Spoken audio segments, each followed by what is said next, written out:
First lesson is taken from the Gospel of Matthew, the Gospel of Matthew. The Lord's being challenged, as the Lord always seemed to be challenged.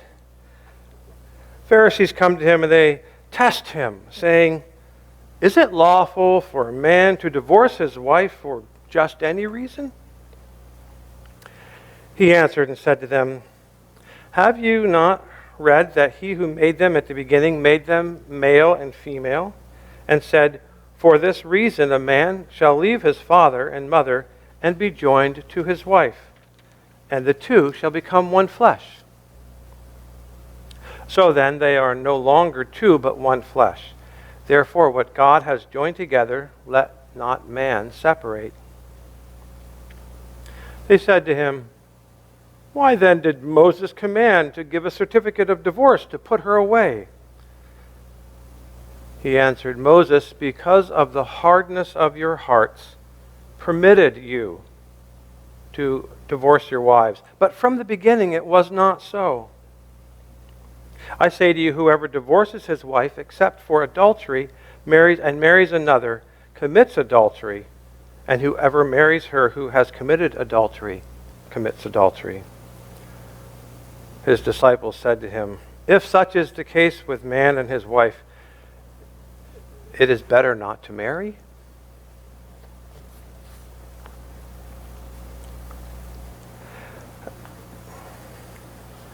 And our second lesson is taken from the work Conjugial Love. It's written out on the back of the order of service sheet. It is not from Genesis 28. I'm sorry for the typo. It's from Conjugial Love 109. So just the scene a little bit, it's good to see what we're talking about.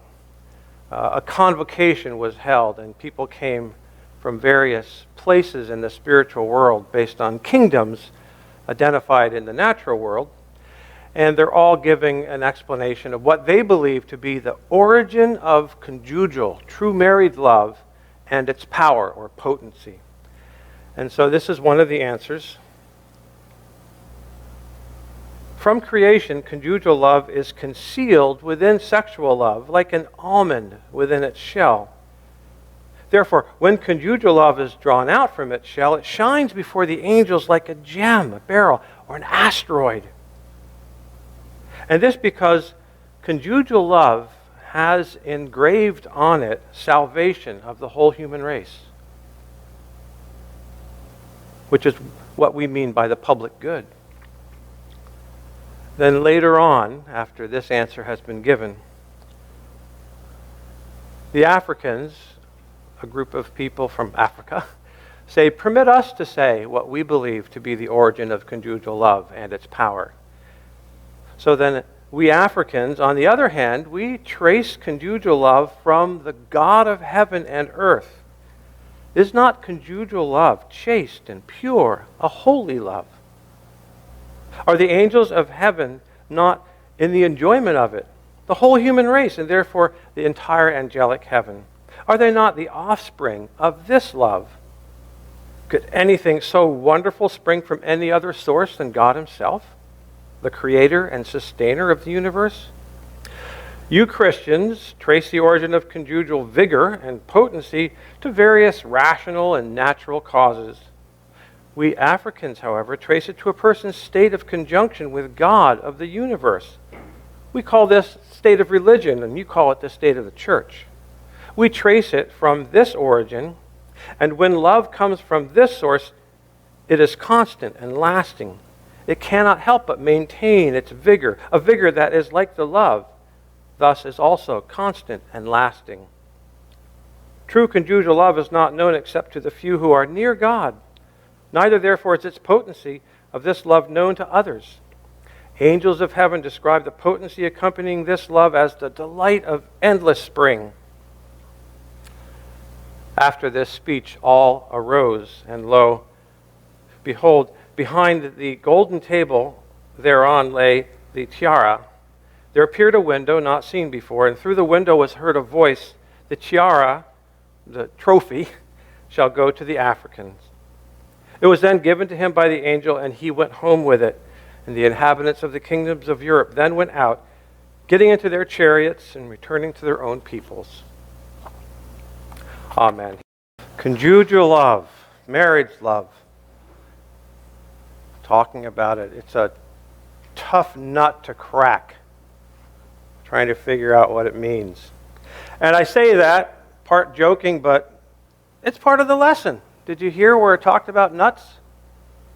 I better remind you. Conjugial love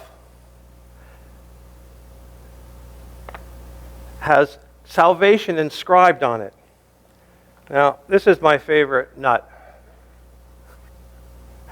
It's a walnut, and it's unique because usually walnuts come in two parts, right? Can you imagine yourself holding a walnut and trying to split it, and you got that seam all around it? My walnut is in 3 parts. You don't often find walnuts like this, and I like it because it reminds me of love and wisdom and service. Love and wisdom are great. We have a red and white flag that stand for love and wisdom. It's our new church flag. But love and wisdom in use go together. So is this a good nutcracker? What do you think, Henry? It's not really a nutcracker, is it, right? So I brought a better nutcracker. What do you think? Well, okay. Here, no. I'm not going to crack my favorite nut because I like to use it for illustrational purposes. But how conjugial love, really the deep and important love of marriage is within, like an almond is within its shell, or the walnut, the part you want to eat, is within an outer husk. So, of course, I have a few walnuts here too, which don't have their shells. It's really hard to find shelled almonds. I mean, these are almonds this time of year. Christmas time, yeah. But so this is what almonds look like. No big deal. You've seen them around. But do you know they come in a rough shell like the walnut does? Probably. And how do you crack this nut?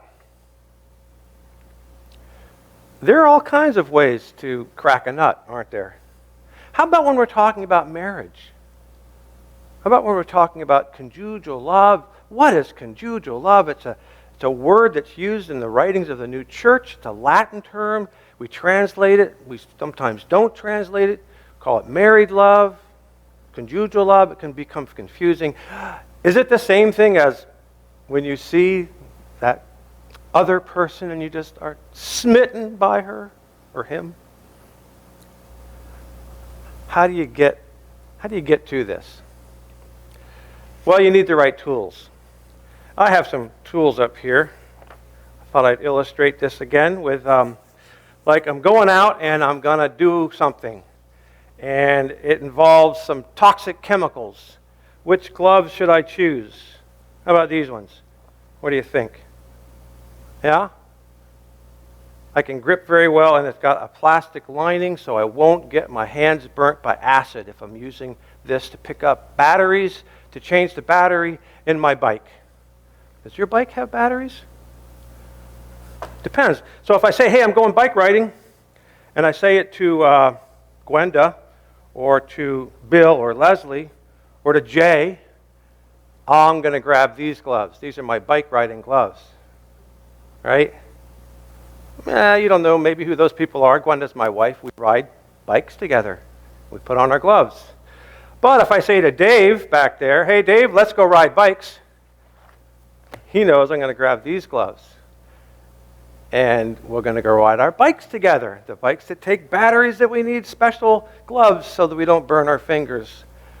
So it's important to have the right tools depending upon what you're trying to do in life.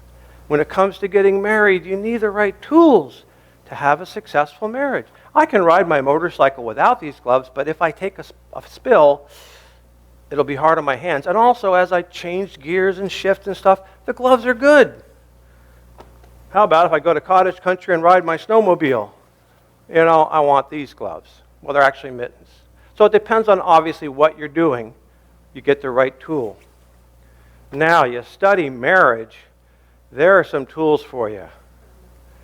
Okay, so when I became a minister and people came to me and they said, we'd like to talk about our marriage with you, and I try to help them, and I thought I did pretty well, and then I said, you know what? I need more tools. So I went to school, spent 4 years studying, and I studied all kinds of things. Oh, look at that pile of books. You know, here's one about how physical things affect your brain. What do drugs do to you anyway? You know, and the effect of all the hormones and drugs that are in your body as you're growing up, they affect your behavior, and that affects your marriage. Human development. These books are heavy, and they're not cheap either. $88. Now that was, several years ago. So you study, you read through these textbooks year after year after year to get the tools. Family therapy, that's a good one too. Intimate relationships, marriages, and families. Good books. Lots of material, lots of tables and scientific studies and different ideas from all over the place. So when I was studying marriage, when I was in school, I wanted to know the most reliable, the most valid research around how marriages succeed or fail and how I can help. So I came across a guy named John Gottman who's been studying marriage for decades, putting couples together, studying their physiology, studying the chemistry, studying everything that took place in a period of time, so we could say, just before you got up and slammed the door and walked out, you went like this. And then you went like this. Then you went like this. So he studied every aspect of their facial expressions, when they went to the bathroom and what came out having to do with the hormones in their body. Were they really angry and afraid? Did that show up in their hormones? I like this one, scientific, and yet this marriage therapist says, unlike some other marriage therapists, some will say a marriage or a divorce, either way. A good marriage or a good divorce. He says, I want good marriages. I'm for good marriages. And that tells you a lot. This is my most beloved and most used book when it comes to helping people with marriages. It's another John Gottman book. Why am I talking about marriage? Because tomorrow's Valentine's Day, so it's on everybody's mind, married or not. Maybe it's not. All right. How to break your addiction to a person. Oh, you combine addiction and marriage, and there's all sorts of books about that. And there's the books dedicated specifically just to divorce and separation. How best to help if it's not going to work out. All right, the last three ones I'm going to go over here. I'm going to leave that one out. That's about being an intern. Ideal Marriage, Van Velde. How many people have ever heard of that? When I first was getting married, the minister said, why don't you read Van Velde? He's really good. He's from 1926, right up to date. Some good ideas, but okay, some good ideas. Van Velde. And I like getting this book out every once in a while to show off the importance of the DSM. Does anybody know what that is? Raise your hand if you know what the DSM. Okay, 1, 2. Oh, good. Some people. The Diagnostic and Statistical Manual that therapists, such as myself, learning about how to help people, go and we look up and we go, oh, Joan, you got oppositional defiant disorder. Let's see.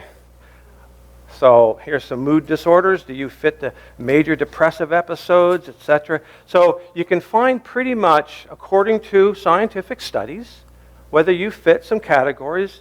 And if you're having a panic attack, you have to have that. So criteria for a panic attack: palpitations, sweating, trembling, shaking, sensations of shortness of breath. Oh, it gets me anxious just reading down the list. Feelings of choking, chest pain, discomfort, nausea. I just picked this one out. That's only 7 out of the 13. And then it'll tell you if you have 9 out of 13, etc. I bring all these things in because these are like the nations of the world's experience and learning. And now I'm going to move back over to the one book I trust the most. It's called The Word. And the subtitle is Conjugial Love, the Latin for the book on married love that we study in the new church. A gift to us to help crack all the ideas, because on married love within each one of us is salvation. You go, wait, do I have to be married to be saved? No. We each have to have what is of marriage, love, the conjoining of good and truth and usefulness, in order for the Lord to fully be with us.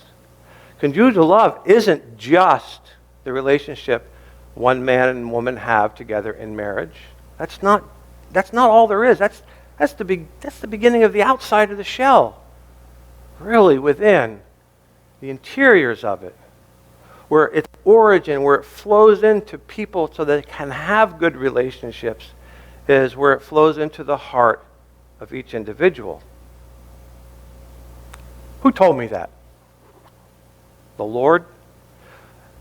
So in the other world, Swedenborg is given to have an experience of people coming together to have a discussion about stuff. And the beginning of conjugal love starts with, hey, what do people think heaven is? Oh, let's find out. So they bring a bunch of people together. They form 7 groups. I love talking about that. It's called The Story of the Imaginary Heavens. And one group of people say, heaven is just getting in. Just give me the ticket so I can get in. I'll be happy.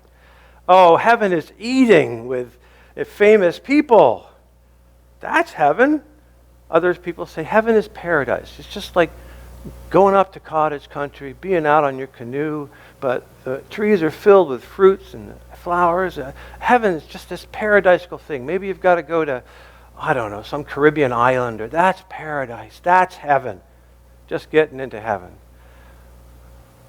One of the favorite ones for some people is to say heaven is having power and influence. So your heaven might be the idea that I'm going to sit on a throne and I'm going to order people around. So power and influence. So all these people have these various ideas of heaven, get to live out their heaven. It's terrible. So you have these people nauseated after eating day after day, and they go, can I leave? This is not heaven. And you have these people that are in paradise going, all right, a couple days, couple weeks is nice, but I'm not doing anything useful. I'm getting sick of looking at trees and hearing birds chirp. And the people sitting on the thrones, they're almost, it is laughable. There's laughter going on there, because they sit there and they're on their throne and they have a couple of attendants coming. And it's kind of like looking at Parliament happen, right? Where you have the guy sitting on the throne, the speaker, and these kids are running back and forth. So sitting there, and the thing is the people are running back and forth, but they're not doing anything. And nobody comes to say, what can I do for you? Just the attendant saying, don't worry, your power is going to come. They're preparing your kingdom up, And people finally go, this is boring. Even if I got to boss people around, it wouldn't be any fun. So it goes through all of their heavens, and each one eventually. And the one the minister should like the most is the one where people say, heaven is coming to church and sitting and listening to a good sermon all the time, forever. Can you imagine how sickening it would be to have to listen to me go on and on and on? Already sometimes in church I look at people that are going, heaven is not all those things that we make up in our head. And marriage is very similar. We can make up all kinds of things. We can get all kinds of material, all kinds of ideas.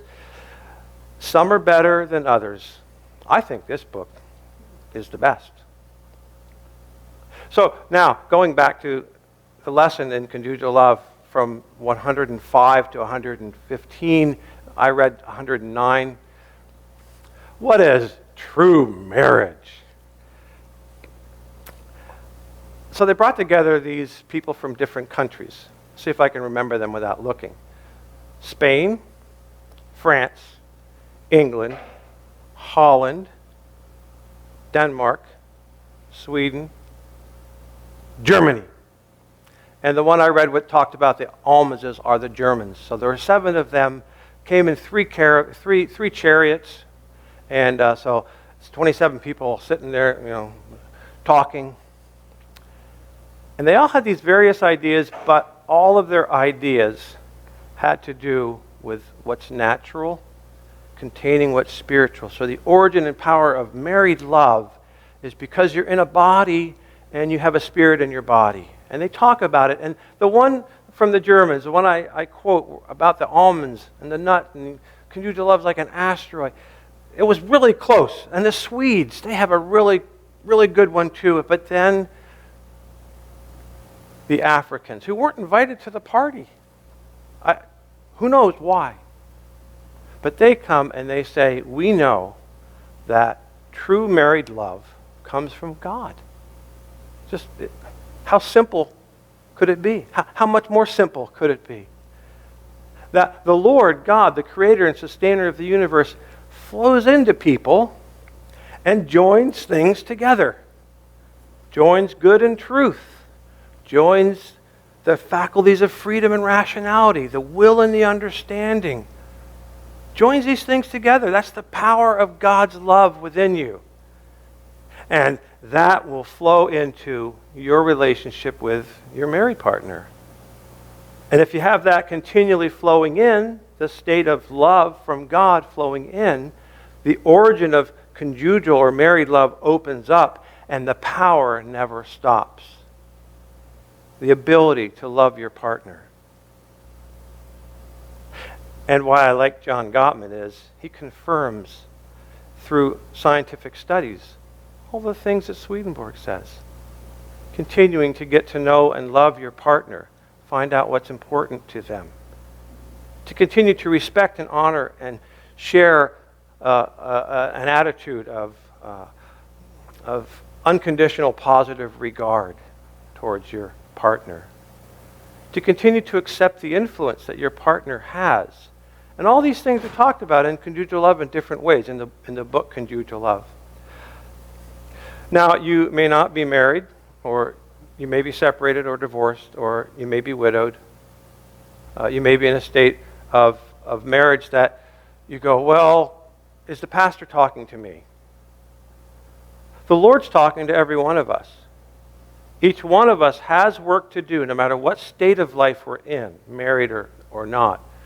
The Lord gives us the work to continue to do in the realm of conjugal love. We'll never be a good partner whether we've not met our partner yet, whether the partner that we had didn't work out, whether our partner has gone to the other world. We're never going to be most fit for that partner if we stop working on ourselves.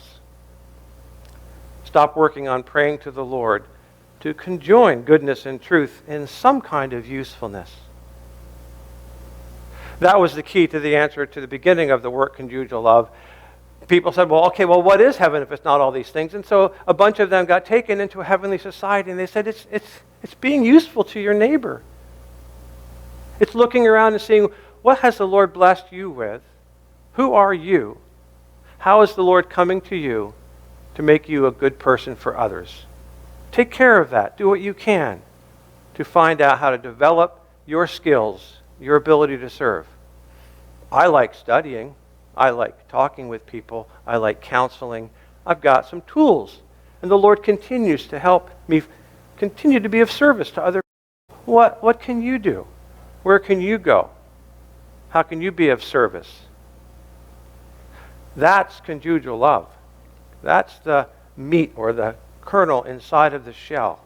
And on the outside, it can look all kinds of different ways. We cannot judge another person's state of the church or their state of conjugal love by looking at them or judging their behavior. John Gottman says, I'm not a spiritual leader, I'm a plumber. I see how things flow into marriages and how they flow out.